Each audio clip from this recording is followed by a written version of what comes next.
elle est là, puis elle est là pour servir éventuellement, oui.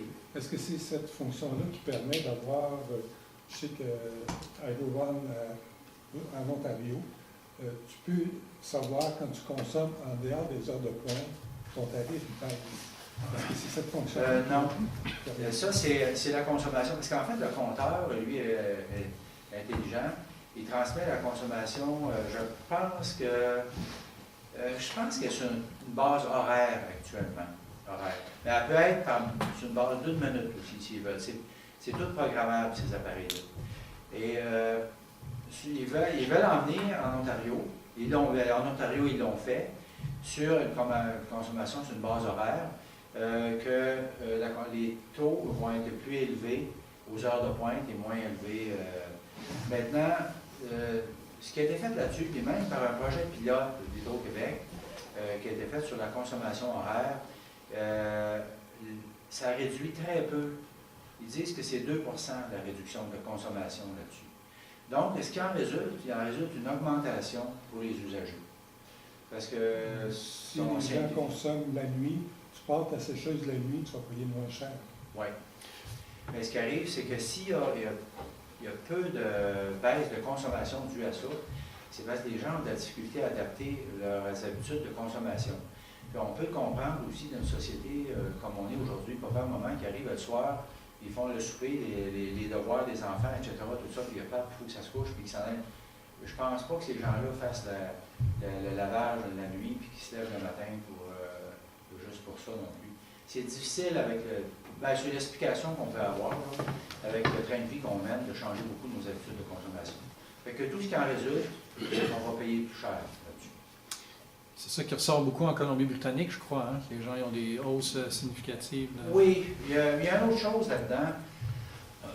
C'est que, voyez-vous, Hydro-Québec, non, je vais prendre ça d'une façon différente. J'ai eu, moi, récemment, vol d'identité sur ma carte de crédit. Bon, ils sont allés chercher une pièce, puis après, on sait comment ça se passe.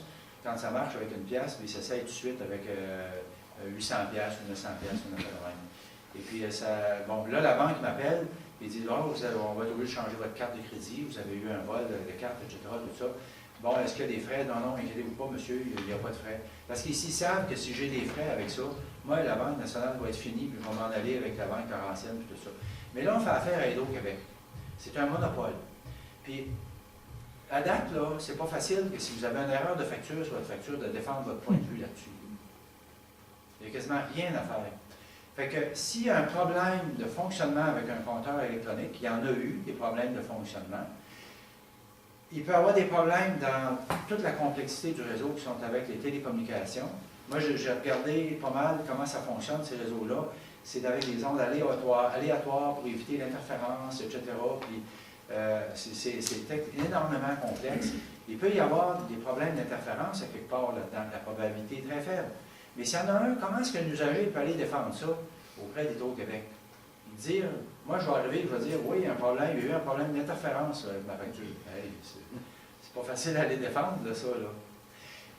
Il y a eu beaucoup de choses comme ça. Puis c'est possible de pirater aussi l'information. Plusieurs l'ont démontré. Oui. Dans la question des réseaux, quand ça saute d'une maison à l'autre comme ça, puis est-ce qu'il n'y a pas danger d'un effet multiplicateur que le 3e ou le 6e ou le 12e sur lequel il passe peut avoir une augmentation de volume de consommation? Bien sûr. Non, pas la consommation, mais d'exposition, oui. Parce qu'il y a définitivement des compteurs qui vont avoir un temps d'utilisation beaucoup plus fréquent. Là, à date, au Québec, ils nous disent que les compteurs émettent une fois ou 2 minutes, une fois ou 2-3 minutes. Bon, suite à la Régie de l'énergie, la